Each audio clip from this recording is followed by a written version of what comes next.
Welcome back to Yahoo Finance Live, everyone. Let's take a look at how the markets are faring. Currently trading mixed at the moment. We see the Dow is the only one in positive territory right now. The S&P 500 and the Nasdaq still down about 0.2% there. Well, joining us now is Stephen Wieting, Citi Global Wealth Investments Chief Investment Strategist. So we saw in your notes you're talking about seeing a recovery from a recession that hasn't actually happened yet. So break some of that down for us. Well, that's what we shouldn't exactly be looking at this period as.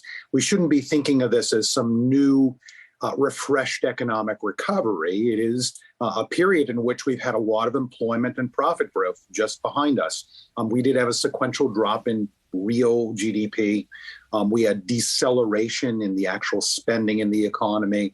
But this is not the same thing as pervasive declines that have taken the economy down to a low level. This is not a period of depressed corporate profits ready for a great big rebound like we were in the second half of 2020. So we don't want investors to think that we should start taking a great amount of cyclical risk again. And that's sort of the point. Stephen, good to see you. The word out of the Fed these days is data dependent. That is their new buzzword, and that's what Mary Daly from the San Francisco Fed told CBS over the weekend, asked about a 50-point hike, said she thought that was likely but wouldn't rule out a 75. And again, we need to be data dependent. We're far from done. What do you think would be required to change the calculus of the Fed from between a 50 and a 75-point hike in September?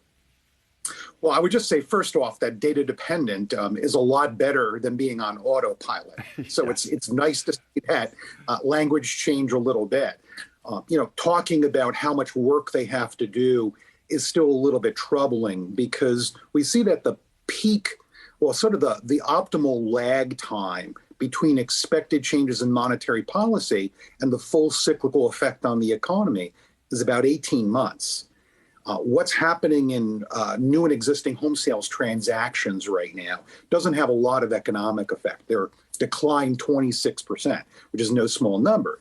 But the effects on construction and employment and the consumer spending that goes into moving into a new or existing home, all of that is still to come on the economy.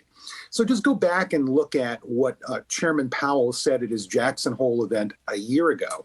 The August 2021 speech that he gave, and it was very much focused on the potential of mistiming monetary tightening with its peak impact. And those are the sorts of things that I worry about right now. So we had strong employment data.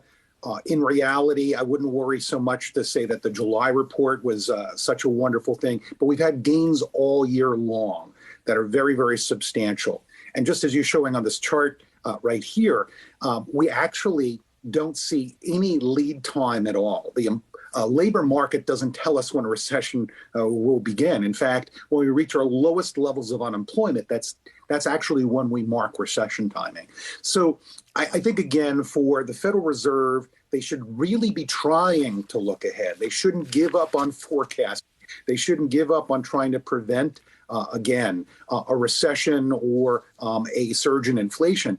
The surge in inflation was very much about what they did last year, easing during a boom period. And they should see that, I guess, the seeds of a slower inflation period have already been planted and that we're going to have a deceleration, a probably strong deceleration in the economy in the coming year.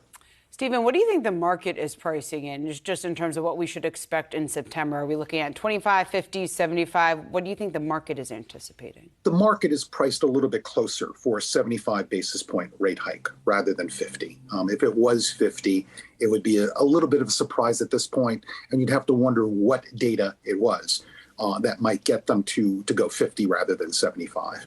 I bear in mind, Wednesday's inflation report, the CPI, the headline reading looks like it's going to get a very big drag from the drop in the gasoline price.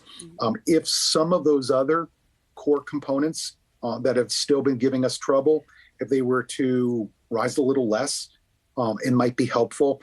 But this is really not the kind of data that we really want to actually prefer to run monetary policy off of. I would take a look at what's happening to retail spending. We entered the third quarter with negative momentum. We've had a rise in unemployment insurance claims, which doesn't happen when the economy is operating at its full potential. If we saw more of that, then it might be better to take it a little bit slower, or at least think again about a pause in terms of the tightening. Yeah. But even that is hard for the Federal Reserve to do when they're tightening with two tools at once, when they're tightening with their balance sheet, which has only begun.